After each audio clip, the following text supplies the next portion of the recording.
I'm going to tell you why the Dodgers should absolutely go all in on this former All-Star outfielder. Also, Tarik Skull to the Dodgers in 2026. We also got a behind-the-scenes all-access look at the 2025 All-Star Game. All that more coming up next on a jam-packed edition of Dodgers Dugout Live.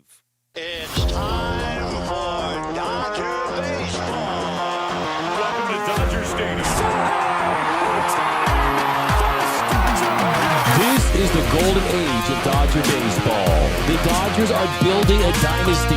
You got it, Ryan, a parade. We got a parade. The Dodgers punch back and head to the championship series. Ohtani starts the 50-50 club. Milky Magic. Freeman hits the ball. Right field. She is gone. Start the party, Los Angeles. Your Dodgers have won the World Series. Think blue, bleed blue, and I'm out. What is up, Dodgers Nation, and welcome to another episode of Dodgers Dugout Live, the #1 Dodgers podcast and Dodgers show on YouTube. My name is Doug McKain, credentialed member of Dodgers Media. You can follow me on X and Instagram at DMAC_LA. If you're new to the channel, do me a huge favor, hit the subscribe button, hit the notification bell, and if you are already a subscriber and you want to support the channel, hit the like button and drop a comment down below.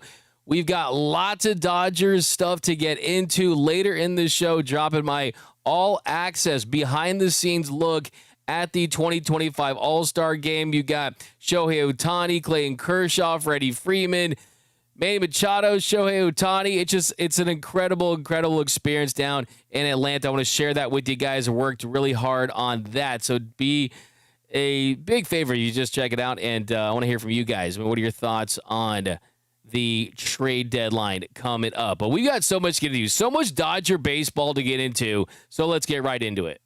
Leading off, the hottest story in Dodger baseball. So the hottest story in Dodger baseball is that your boys in blue are free-falling at the moment, sitting at 58-42, 3.5 games up on the San Diego Padres in the National League West. They had a 9-game lead in the division in early July, but they've seen that lead dwindle after losing 10 of their last 12 games. They just got swept by the Milwaukee Brewers at home. The Brew Crew have taken the series on the year against LA, winning all 6 games. And right now, the Dodgers, 2 games back for best record in baseball. The Tigers are sitting in first place, first team to 60 wins at 60-40.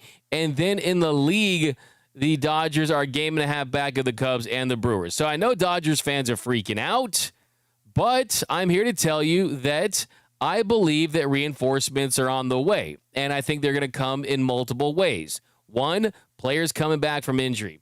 Blake Snell, he made another rehab start for Oklahoma City. It appears that Blake Snell is going to be on his way back very soon here. And let's not forget, this was the Dodgers' big offseason acquisition from a starting pitcher standpoint, and he's their $182 million man. He has made the biggest leap from the first half to the second half of his seasons throughout his career. He is statistically one of, if not the best second-half pitchers in baseball, has a 3.33 postseason ERA. Yesterday, he went 4 innings, gave up 4 hits, gave up 1 run, 6 strikeouts, and 1 walk through 58 pitches, 38 for strikes, and another strong rehab outing for the Oklahoma City Comets. By the way, old friend Austin Barnes had a 2-out RBI single off Blake Snell. And what are the chances? What are the chances? Austin Barnes down the minor league level doing that. I mean, I just can't believe it. How could you not be romantic about baseball? Also, Blake Snell, he posted on his Instagram story a picture of him in a Dodgers uniform on the mound that read, "Soon," had the prayer emoji. So he's geared up to make his return. Tyler Glasnow has already made his way back and has looked good. Shohei Ohtani continues to look good with every appearance, and he's continuing to ramp up. He's already gone 3 innings. Now they're going to try to get up to 4, 5, 6. Dave Roberts said it is feasible to go between 5 and 6 innings at some point this season. You also have Clayton Kershaw, who was very frustrated yesterday, was putting together a solid quality outing, but the defense did not show up. Looking at you, Andy Pajes, Tommy Edman made a bad throw. Esther Ruiz may had a misplay. The defense was a no-show on Sunday, and that hurt Kershaw's outing, but all in all, he's looked pretty good. You also have Roki Sasaki, who could be back at the end of August. And then you look at the injury update to Max Muncy. So Max Muncy is ahead of schedule at this point. He was on the field. He was doing more running, and he's fielding. And today you're seeing him jogging and making cuts out there on the Dodgers Stadium field at Chavez Ravine. And Dave Roberts said, quote, that Max Muncy could be back in a couple of weeks and that he will begin a rehab assignment in the next week. So that is good. Dave Roberts said, quote, it's coming a lot quicker than we had hoped or expected. That's very important. My friend Michael Duarte from NBC, he tweeted out, since Max Muncy went down on July 3rd, the Dodgers hitting stats. Ohtani hitting 182. Mookie hitting 189. Conforto hitting 273. Edman, before he went off, over 24 slide. Freeman hitting 171. Teo 150. Kim 280. Pajes 212. And Will Smith 250. Miguel Rojas has continued to hit well, but the rest of the lineup since Max Muncy went down, they have cratered. I will share a story with you guys. When I went to San Francisco after the Friday start, I was walking out of Oracle Park. It was late. I had just done that live show, and I couldn't get out. It was locked. I couldn't find a way out. And finally, I see a dude who looks like Logan Webb, and sure enough, it is Logan Webb. And I was like, Logan, how the heck do you get out of this place? And he goes, come with me. So I go out with Logan Webb. There's one door unlocked. It's like 12 o'clock in the morning, and it's just Logan Webb and I and no one else, like a security guard out in the parking lot, and that was it. We go out in the parking lot, and we started talking, and next thing I know, I'm hanging out with Logan Webb for almost an hour. We're talking all things baseball. We talked about so many different topics, and I know he's a giant, right? But I'm trying to get information, and the most interesting thing that Logan Webb told me, I asked Logan Webb about this offense and how difficult it is to face this offense. And first, actually, he told me, said that Ha-Seong Kim guy needs to start, needs to play more, needs to stay in the lineup because he's not an easy out. But also, he told me that when they face the Dodgers, the San Francisco Giants, Logan Webb told me this. He told me the guy that they game plan most for, the guy that they focus on the most when it comes to video review, when it comes to pitch sequencing, when it comes to their meetings, it's not Shohei Ohtani, it's not Freddie Freeman, and it's not Mookie Betts. He told me that it is Max Muncy who they prepare most for when they face the Dodgers. And the reason why is because Max Muncy sees so many pitches, 4.3 pitches per at bat. He can lay off stuff, and then he can do damage, and he has so much success against that team, hitting it into McCovey Cove a couple times in his career, that Max Muncy is the guy they game plan for because they know what Shohei's trying to do. He's going up there trying to be dangerous. They know what Freddie Freeman's going to do. They know what his approach. But Max Muncy is a guy that has high highs and some low lows. So if you can make Max Muncy have a low low and neutralize him and keep him at bay, then you can have a lot of success against his Dodgers lineup. So do not take that lightly, the fact that Max Muncy is on his way back. Blake Trinan also made an appearance yesterday for Oklahoma City. So there are reinforcements on the way. The question now, though, is are internal options enough? Or do you have to look externally if you truly want to improve this roster and you're truly all in for the 2025 season? You guys know me. I'm all the way in. Take the Rolex off. Throw it in the middle of the table in Vegas. Take the lien on the mortgage. Slide it in. Take wife's earrings. Throw it in. Pink slips on the cars. Throw them in. Everything you have of value, if you're all in on this season, you're pushing all those chips to the middle of the table, well, then I do think you do have to look externally. Even though the Dodgers could 100% win the World Series with the talent that they have coming back, if guys stay healthy, it's baseball. You get to the postseason, you got a chance. They could win. They have the requisite talent to win a World Series internally. But if they're all the way in and they want to give themselves insurance and the best chance in the event that some of these guys that come back don't stay back, or you suffer another injury, or Mookie Betts stays in his slump, or Freddie Freeman stays in his slump, or some other things don't go their way, well, then I do think if you view this as an all-the-way-in season, that looking externally is 100% the option. It's what you need to do. And we're going to start with a guy that, if you've watched this show for years, you know that I've been trying to get this guy in Dodger blue for a long time, and that is Luis Robert Jr. of the Chicago White Sox. Well, MLB insider John Heyman, he's reporting that the Dodgers are one of 8 teams to check in on the former All-Star outfielder. Now, if you remember last year, the Dodgers were interested in Luis Robert Jr. They were. The Dodgers were a team that was trying to get him to L.A. The Dodgers were trying to include him in the 3-team trade that sent out Tommy Pham from the Cardinals, right? That deal that they were trying to figure out. So the Dodgers have shown interest in Luis Robert Jr. for multiple years now in multiple trade scenarios.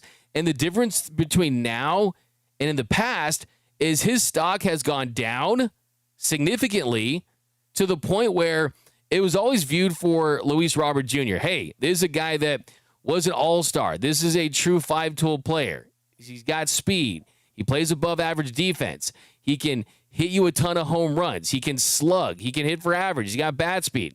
He was looked at as an absolute steal when you look at the kind of numbers that he puts up compared to the contract that he was getting. I mean, you look at the peak Luis Robert Jr., and he's someone that is a top 3 MVP candidate potentially. He's got that kind of ceiling. 2023, he hit 38 home runs, drove in 80 runs, hit 264, had a 129 weighted runs created plus.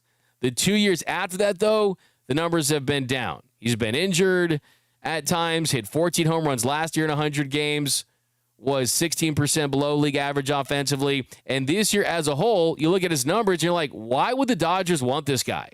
He's hitting 201, has a 75 weighted runs created plus, strikes out 29.5% of the time, has 10 home runs in 82 games. Why would they want this guy? Well, the reason is the upside is absolutely off the charts, 1, and 2, you could get him as a buy low candidate. You could get him as a buy low guy, and that is why it would make sense for the Dodgers. It would make sense for the Dodgers because if you get him from that angle, then Andrew Friedman, who has stated multiple times that he does not want to overpay at the trade deadline, well, then you could get someone where you don't have to include your top 2-3 prospects. You wouldn't have to do that for Luis Robert Jr. Maybe a mid-level prospect and some other prospects, but you would not have to give up a Josue DePaula or a Zaire Hope or a Jackson Ferris, guys like that. Because the truth is that even though his production has been better lately, you can't sell Luis Robert Jr.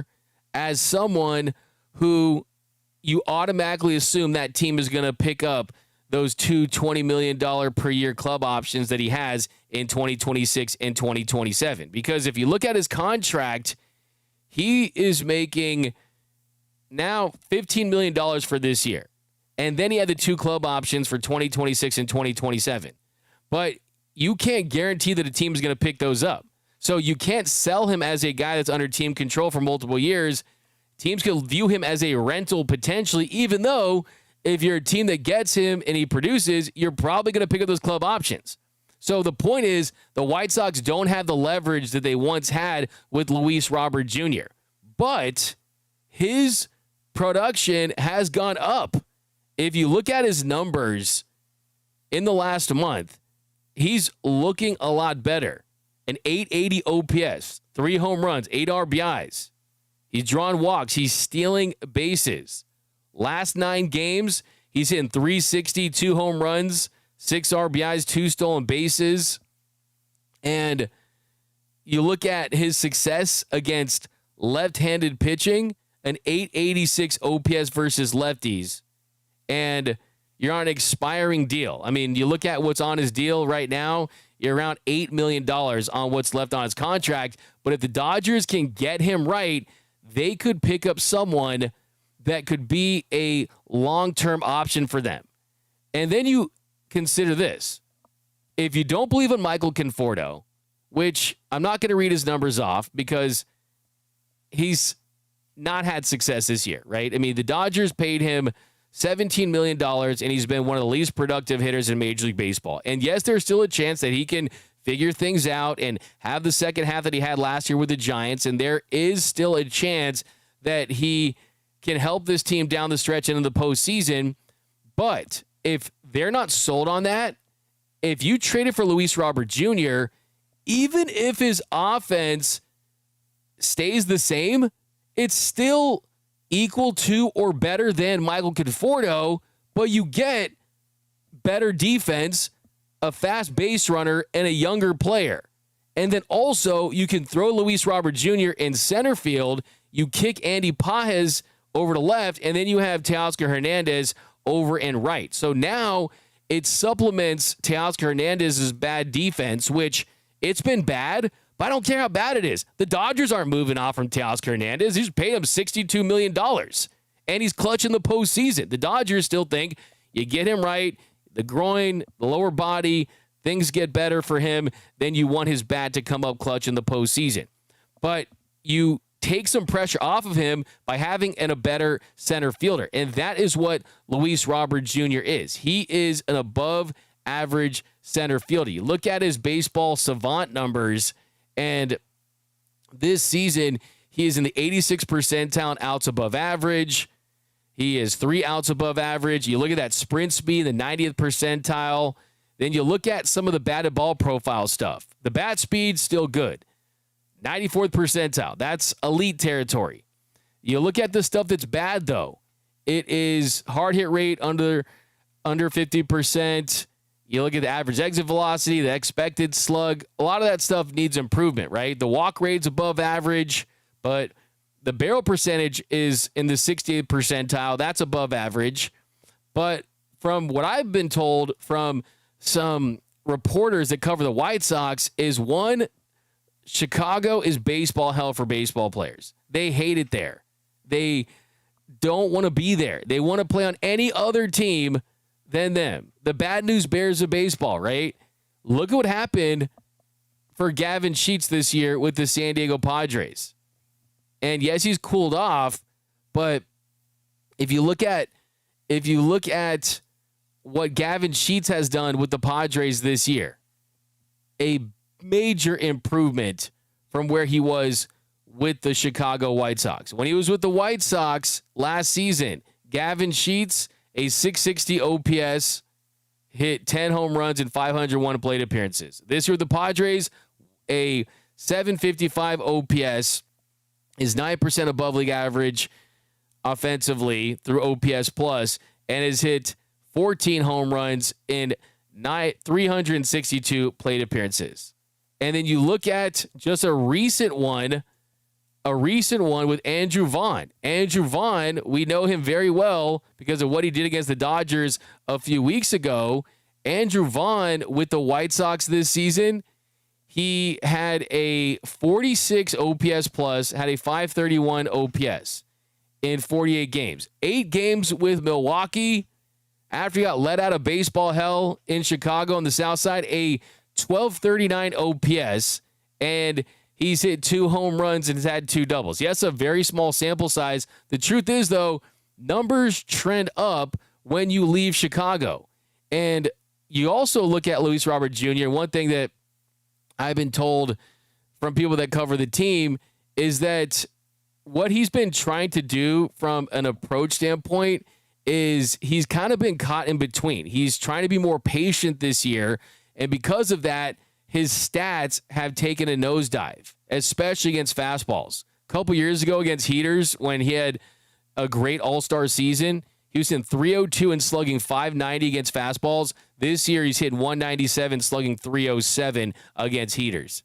And the chase rate is better. He's not chasing as much, but he needs to kind of get back to who he was and just trust his swing and go up there and do damage. Because he's still, of late, he's hitting the ball hard. He pulls fly balls. He's making good swing decisions. The issue, though, is just the contact and in the zone contact, right? So he can figure things out with a different approach and better protection up and down the line. So with the Dodgers, you get better coaching, better team, better teammates that can teach you a thing or two, rejuvenated. You're also trying to play well so they can pick up those club options, and then you get more protection in the lineup. So I look at this as an opportunity, and the fact that there is nothing that suggests that there's anything physical, right? Mookie, we're talking about, wait a minute, is Father of Time here for Mookie Betts? Because Father of Time is undefeated? Because Mookie's bat speed has just gone in the tank, right? We talked about Mookie losing weight early in the year with that illness. Is it something physical? The physical demands of the shortstop position. We're talking about these other factors of Mookie Betts. You can't say that with Luis Robert Jr., right? It's not physical. Bat speed's still there, still young, and there's nothing that would indicate that any of his physical skills have diminished. The bat speed, the arm, the range, the sprint speed, all of that stuff is consistent from where it was when he was an all-star hitter. So I think the Dodgers can unlock him. I think that the reason why it makes sense is because he is having a bad year and not having a good year. If he was having a good year, I don't think Andrew Friedman would be interested in giving up top prospects for him. But the fact that he's having a bad year, I think they could look at him as a buy low guy that they could fix, that at the very worst would improve their defense, improve their team as a younger player, a guy that can run the bases. And I just look at where he has been when he's been at his best, and I certainly think that it's very interesting, and I'm intrigued. So I'd pick you up at the airport, Luis Robert Jr. I would do it myself. Ken Rosenthal, he wrote about Luis Robert Jr. The problem for the White Sox is they might face little choice but to move Robert anyway.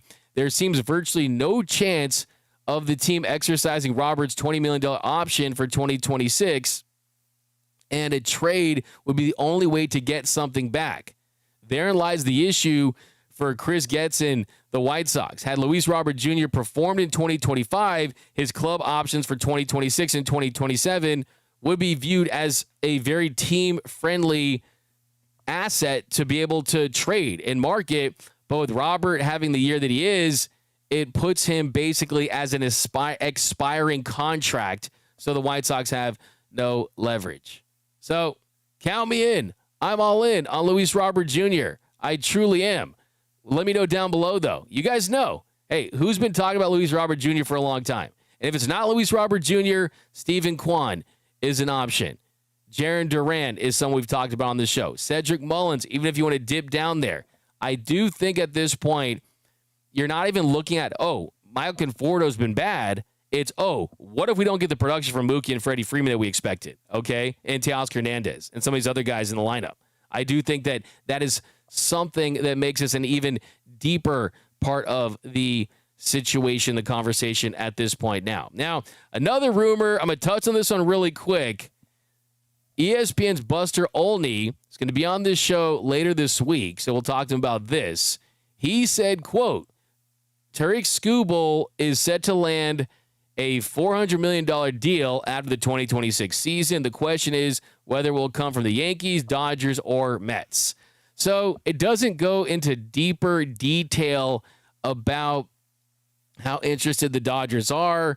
I mean, the fact is, hey, we know that the Dodgers are always in on top-level pitchers, top-level players when they enter free agency. There was rumors that they were interested in him last year, so you have to believe that they would still be interested this year after, hey, he's putting together another season, and then we're talking 2026. So, I mean, who knows? I mean, we just don't know what the case is for Tarik Skull, but the Dodgers have been linked to him. He would be a power lefty, so I think that's something to consider too. Is Blake Snell already under contract? Are you going to get another lefty? And look, for me, after talking to Paul Skeens, man, I want Paul Skeens on the Dodgers, man. I really do. I don't know how it's going to happen. I don't know who they have to trade or what they have to give up, and it's not going to happen this year, probably not next year. But you have to kind of consider the way your rotation fills out. And a lot of this is going to come down to what guys are healthy at that point. Does Roki Sasaki realize his potential? How do the young guys develop? But, hey, I'm sure the Dodgers will have conversations with all the top guys when they can reveal. Does Shohei Ohtani still pitch, right? So it's all these little variables, but it is kind of fun to just have Tarik Skull linked with the Dodgers. Now, a concerning injury update before we get to some of these interviews here. Dave Roberts was asked about Kiké Hernández and when he could return to action. And Dave said that he's been playing catch passively, and they admitted that Kiké's in a, quote, holding pattern and that the injury has been more tricky than it was initially believed to be. So that is concerning. Is it longer than expected, he was asked? Dave said absolutely yes. So Kiké's already had a rough year, hitting 195, 8 home runs, has 22 RBIs, the OPS at 626. The strikeouts have been up this season. He has 48 strikeouts, 169 at-bats. But let's be honest, it's about getting Kiké back for the postseason. If he can be back, how's the team looking at that point? Dave said, I don't know the timeline. I don't think Kiké knows the timeline. So we're going to continue to monitor that situation. You guys love monitoring the situation now. That's what I'm all about, especially with baseball injuries. We're going to monitor that situation. And, of course, the Dodgers, they've been using him as a mop-up position player pitching. He's gone 5 1/3 innings this year. He's allowed 11 hits and 9 runs, a 15.19 ERA. He does have 1 strikeout. But that's going to put a lot of pressure on the Dodgers bench. That's another reason why I think you need to go out there and make a trade for another player, because I do think that we're already deep into the season. Are you going to get Kiké back? What conditions Kiké going to be in? So you need to bolster that bench as well. So I think at this point, to tie a bow on this one, I think that it's almost a guarantee at this point. The Dodgers are going to trade for a reliever, and they're going to trade for a outfielder position player. I think it's pretty much guaranteed. I think from a starting pitcher standpoint, they should be okay, but I do expect multiple trades at this point because this is an all-in team. But all right, guys, coming up next, we've got the behind-the-scenes All-Star Game. This is jam-packed. I worked really hard on this. If you guys are a fan of the show, I'd really appreciate you guys rocking with me on this one, because I spent a lot of time in Atlanta. Great city, had a lot of fun. People in Atlanta are just friendly, man. They were friendly. They all asked me if I was from California. I don't know if I had like 6 people ask me if I was from California. Apparently, I sound like I'm from California. So a couple of days after being in Atlanta, I was actually intentionally trying to speak with a twang. I was like, welcome to Atlanta. How's it going, y'all? I love baseball. I was just so I could fit in, because people were like, hey, you from California? I don't know if I sound like a surfer dude or what, but I was trying to fit in. But check it out. This is my behind-the-scenes look at the 2025 All-Star Game. D-Mac here, reporting live from the ATL, where we're giving you unlimited access, a behind-the-scenes look at the Midsummer Classic. The stars were out on the field, off the field. It was a legendary night in Atlanta. Red carpet. And the really fun thing about the All-Star Game red carpet is you get to see players outside of their uniforms when they're dressed up, dressed to the nines.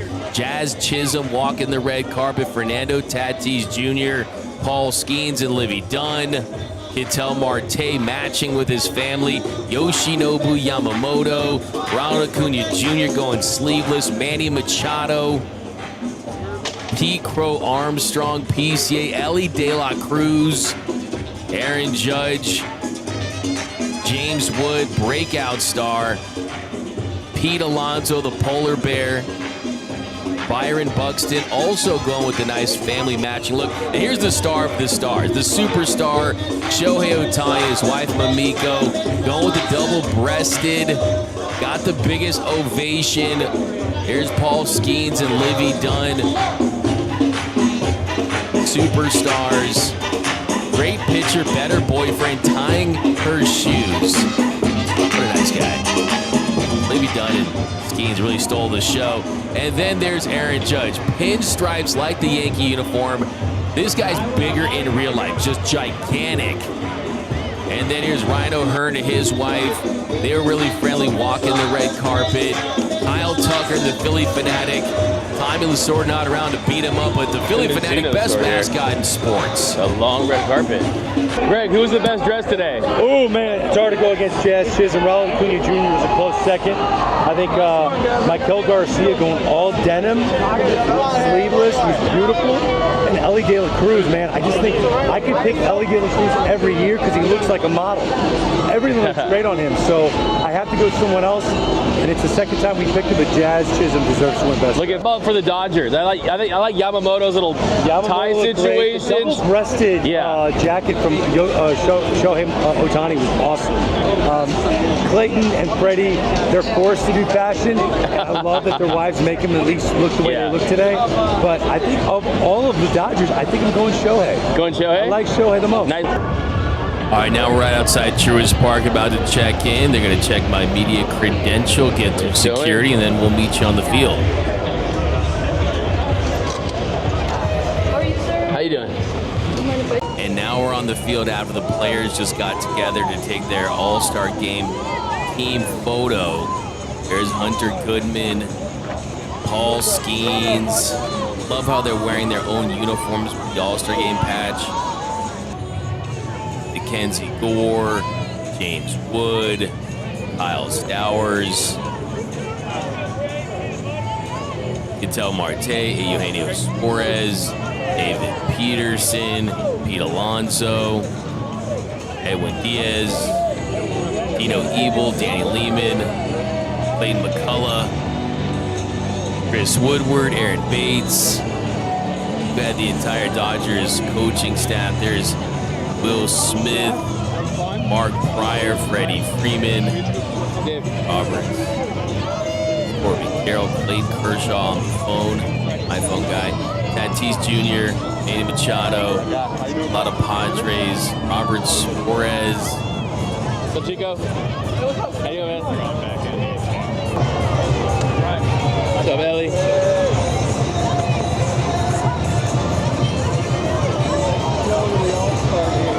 Shohei Ohtani.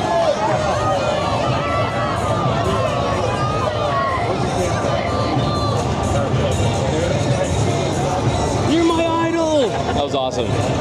Freddie, Charlie's always looking forward to seeing a player. Which is that player this year? Which is the player? You get to see Shohei every day. Hey, it never gets old, right? Yeah. Shohei, John Smoltz said that if you would only pitch, you'd be the best pitcher in baseball. Barry Bonds talking about you being just a hitter. Do you hope to pitch and hit for the remainder of your career as long as you're healthy?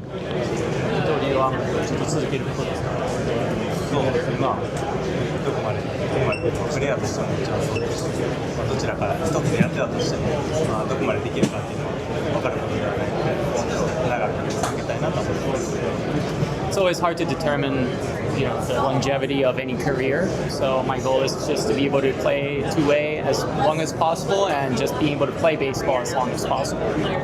Shohei is very beautiful. Would you get into modeling?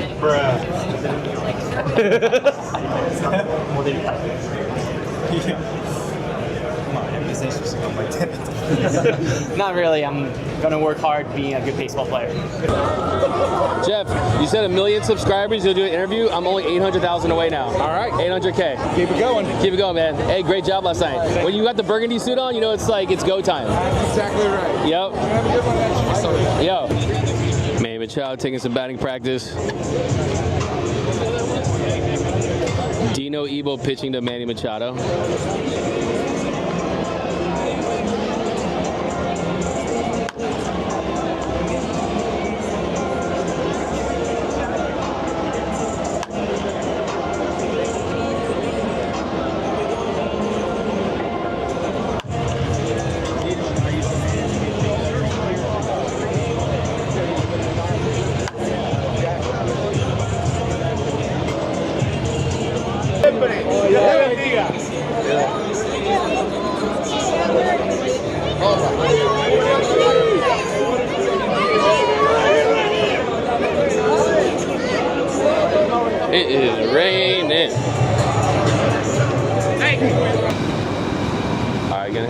to the press box.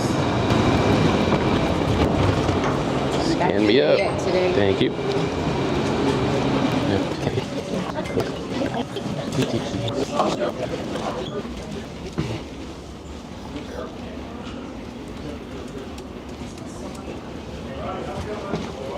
Yeah, home runs anyway. What do you do with balls?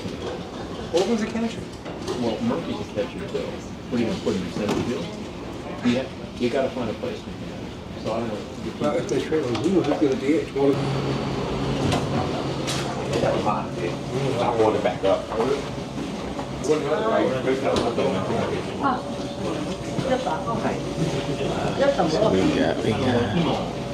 got apples and grapes. This little mix. Got movie style Skittles.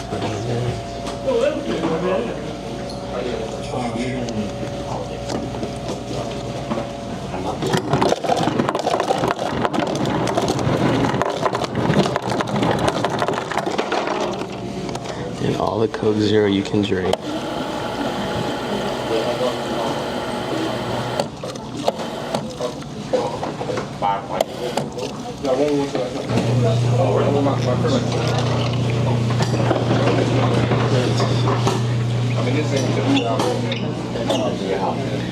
Cracker Jacks,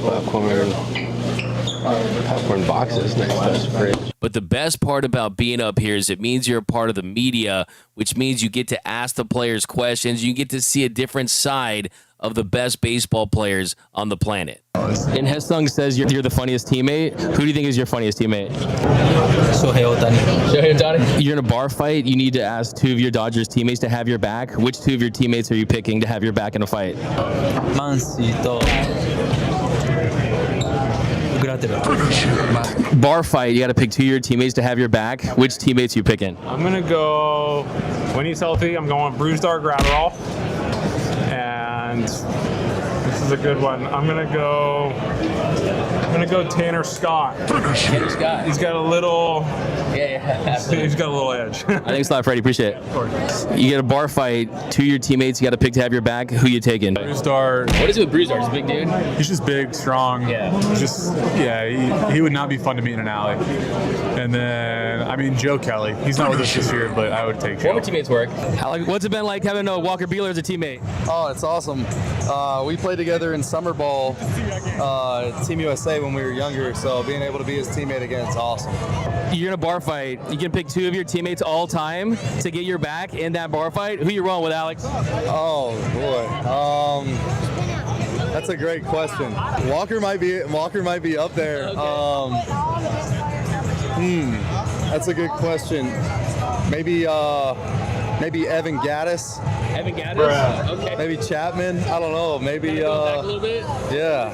That's a good question. Jazz, who has the most aura in baseball? Me. Easy. Okay, Jazz, you're in a bar fight. You got to pick 2 of your teammates to have your back. Carlos Stanton and Aaron Judge. Gotta pick the big guys. The big guys. I don't need them to fight. They just gotta stand there. You got to stand there? I'll do that. What was your first big purchase you made when you started making big league money? A chain. Yeah. Still have it? Yes. There you go. What's your favorite thing about being a Yankee? It was a team I watched growing up all my life, so what's better than playing for your favorite team? Were you a Jeter guy? I was an A-Rod guy. A-Rod guy? A-Rod and Robinson Cano. Awesome. Kyle, which MLB player has the most aura? MLB player has the most aura. Jazz Chisholm claims it's him. He's got a lot of swag. I'm trying to think. Let's go with one of my old teammates, Colton Cowser. Hey, have a great All-Star game, man. But not only do you get to talk to current players, if you're lucky, you get to talk to some of the game's greatest legends. And one question I wanted to ask some of the all-time greats was, do they think the Dodgers are good for baseball? You manage the Dodgers and you've watched them become this big juggernaut. They're spending as much as any team. A lot of people call them the Yankees of the West, right? I mean, what are your thoughts on just what the Dodgers have turned into since you managed them? Well, I always looked at the Dodgers as the Yankees of the National League because they're an organization, you either love them or hate them. And that's the way the Yankees are. You know, what Dave Roberts has done over there has been remarkable. You know, being able to mesh all those, you know, those players with a great deal of ability is not easy for a manager. But Davey's done a great job, kept everybody together, and kept them hungry, basically. Think about what the Dodgers are doing, because they're paying big time, man, from when you were there. Just this big juggernaut, right? I mean, what do you think about, some people say, oh, they're bad for baseball because of the deferred money, all the players. What do you think about what they're doing? And do you think they're good for baseball? Well, I think they're good for baseball because they want to win every year. They're not a lot of these teams where we just exist and to put on a good show for our fans and then go home. They're really trying to win the chip every year, and you got to admire them for that. Food-wise, it was pretty standard ballpark food: hot dogs, peanuts, pizza, nachos, that kind of stuff. Lots of beer, of course. What's really cool, Major League Baseball gives you this card that has $25 on it per day you can use on anything. So if you're part of the media, I end up getting these really delicious chicken tenders. They know how to do chicken right in Atlanta. Some fries, good stuff. And now we're looking at the pregame festivities. Jermaine Dupri, Ludacris, performing on the field. Atlanta rap legends.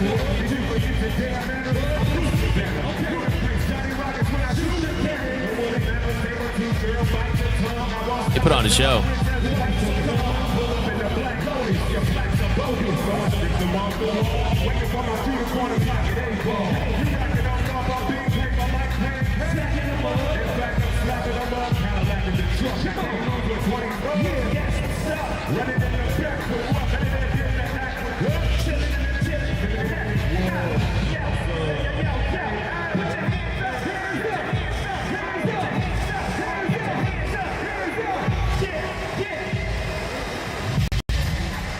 Who's ready for the starting lineups? First for the American League, as announced by the manager of the Yankees, Aaron Boone. The Derby Santa, the catcher, Cal Raleigh.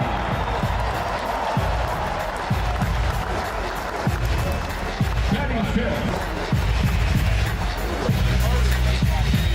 Batting eighth from the Tigers in center field, Javier Baez.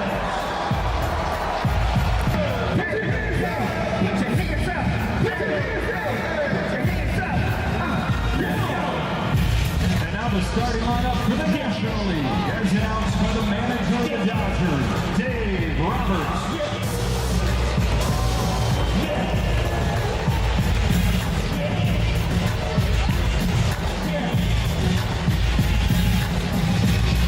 Leading off from the Dodgers, Shohei Ohtani.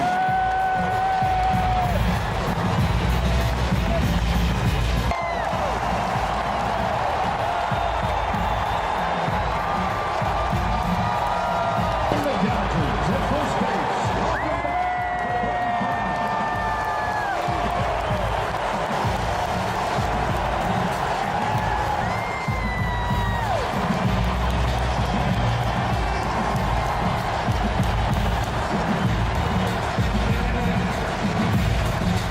Batting fifth from the San Diego Padres, the third baseman, Manny Machado.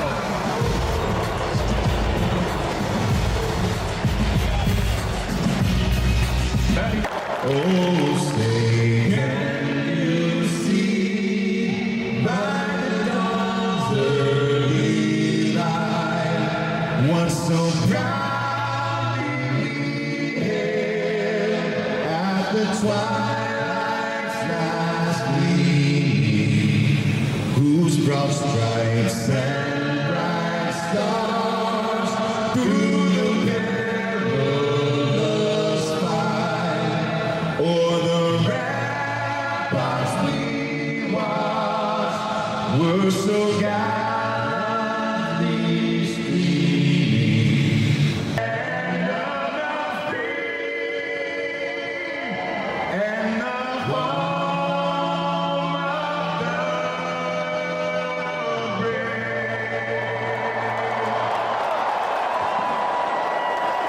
Nice flyover here. I love a good flyover. Awesome.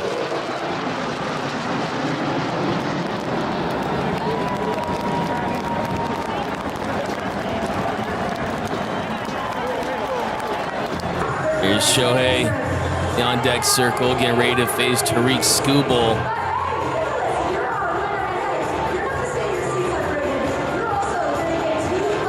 Going up there.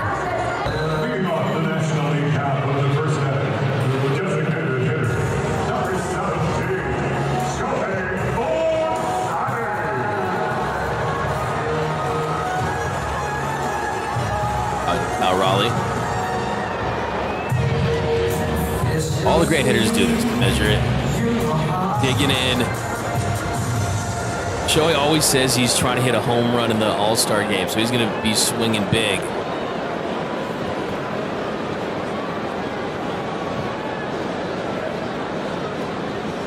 Fouls it off.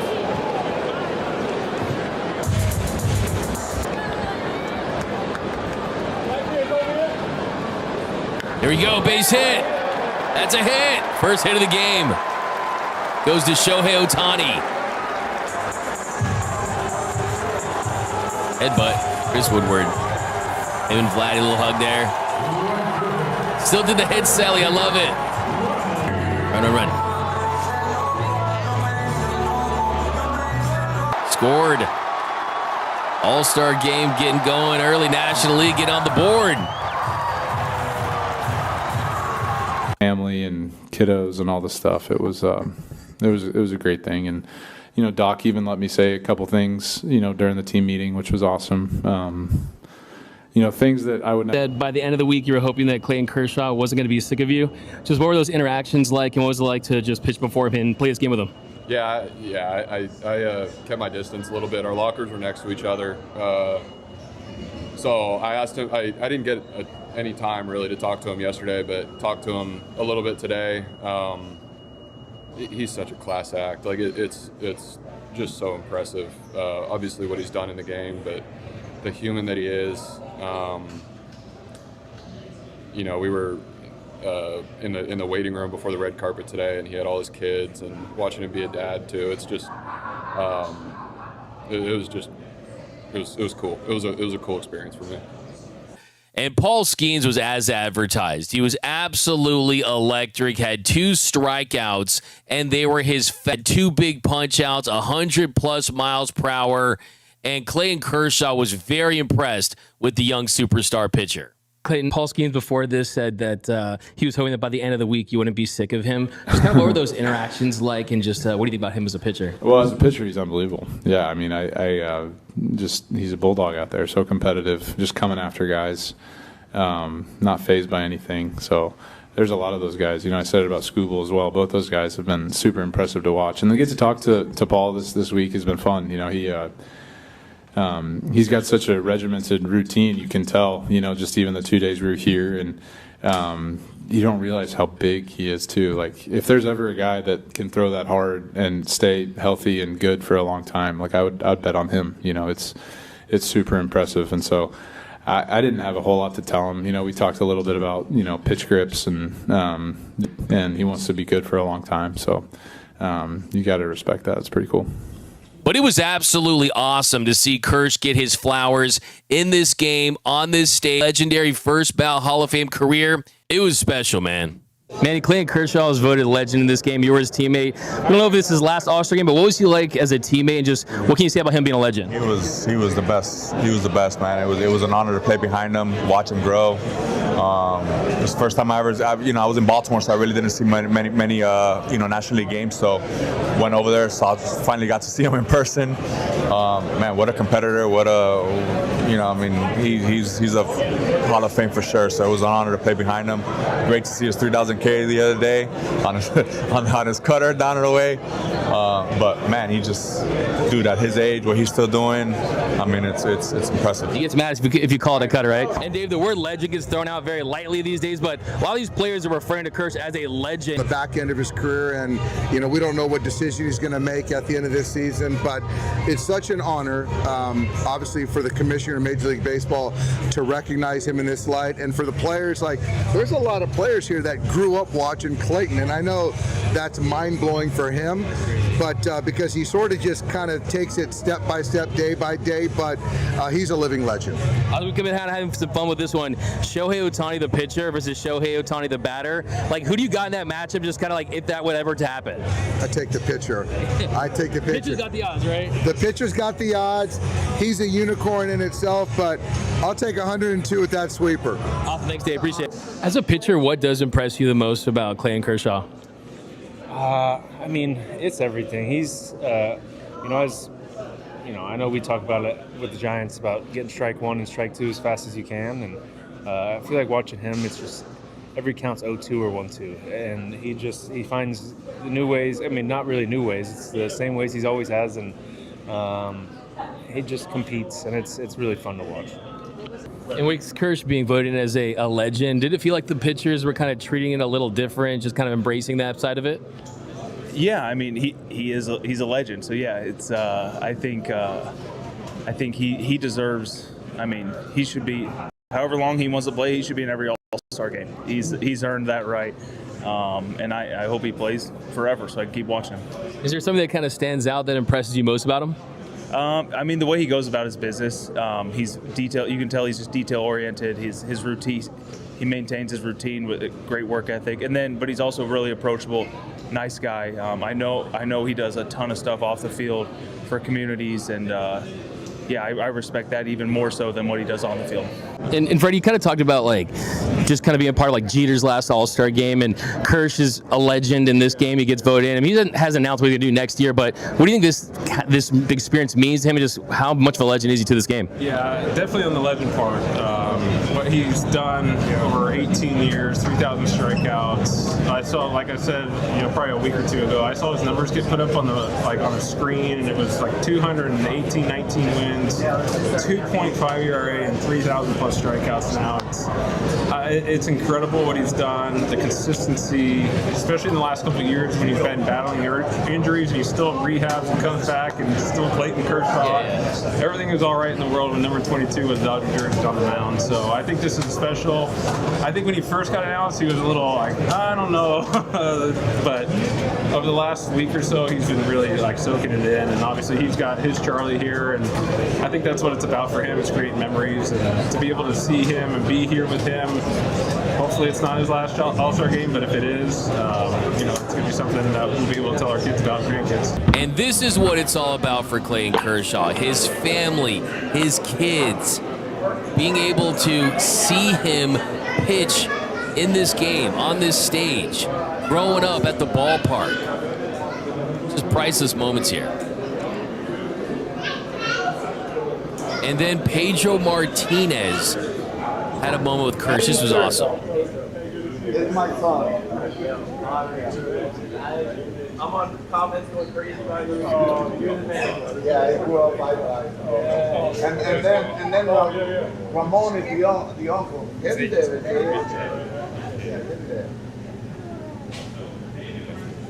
The other day, I wanted to post the picture that we took in the car, like in the golf cart, and I didn't do it out of respect. But I'm really happy to be about it, because you're the closest thing to me, and it couldn't happen to a better thing. Like I always tell the rest of the guys, better you be than you were than you are. So, God bless you. Keep your family safe, beautiful family. God bless. And then another one of the big storylines was, would Freddie Freeman be emotional in his return to Atlanta like he was 4 years ago? Well, Freddie didn't cry, and after the game, he explained why. Freddie, just that moment, everyone's chanting Freddie, you acknowledge the crowd. Just you talk about, but what was it like? Describe it. Yeah, I didn't know how it was going to go today, and a lot of emotions. They came up to me before a team picture and said I was going to have to talk all over the stadium. So that kind of cool. And then obviously I had no idea Doc was going to pull me off the field. So I really do appreciate the moments, the 12 years.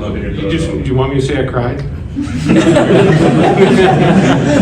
I don't know. What do you want me to say, do I feel like there's no tears coming down this time, so I did all right.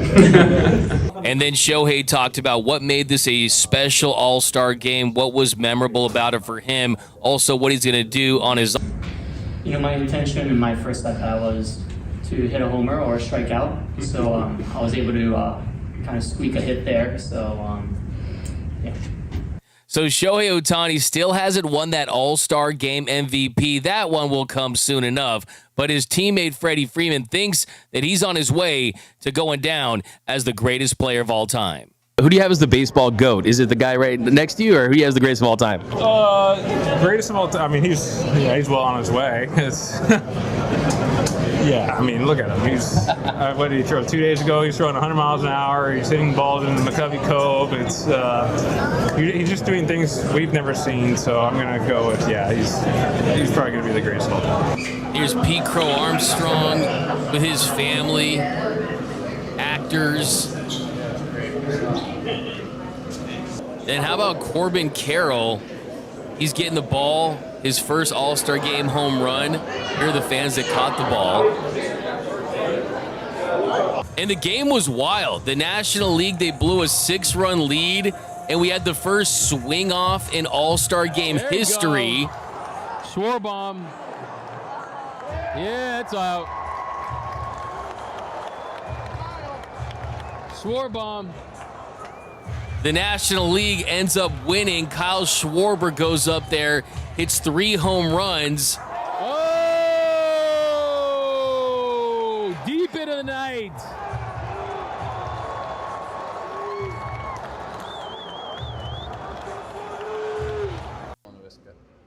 Fernando, looked like you guys are having a lot of fun out there. Just what'd you think of the whole swing off?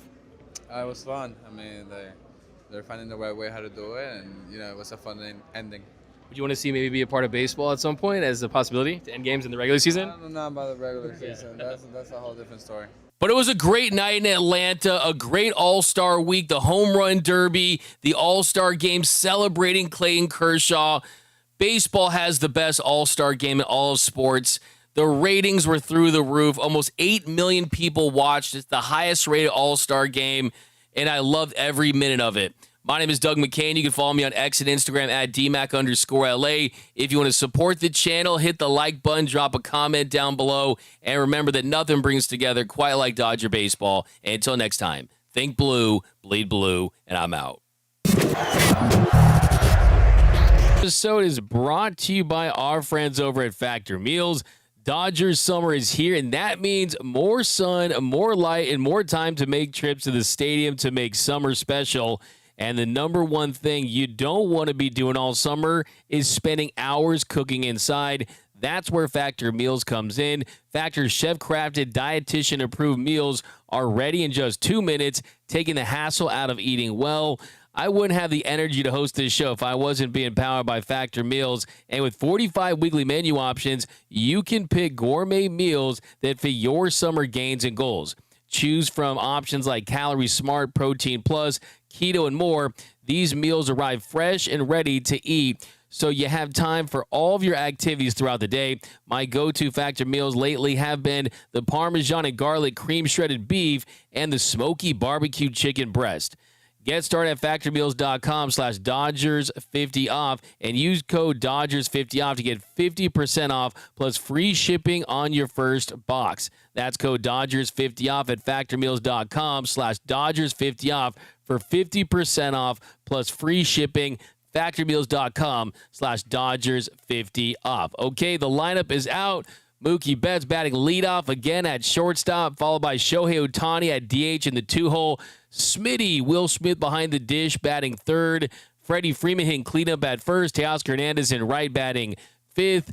Conforto sixth and left. Pages seventh in center. Haesung Kim is eighth at second base. And Tommy Edman batting ninth at third. And Shohei Ohtani is on the bump. But that's going to do it for this episode of Dodgers Dugout Live. My name is Doug McKain. You can follow me on X and Instagram at DMac_LA. Hit the subscribe button, hit the notification button. If you really want to support the channel, hit the like button. Let's get this dub tonight, and join me after the game for the Dodgers Nation post-game show. See you later, and until next time, think blue, bleed blue, and I'm out. Start the party, Los Angeles! Your Dodgers have won the World Series! And when the upcoming winter gives way to spring, rest assured, once again, it will be time for Dodger baseball.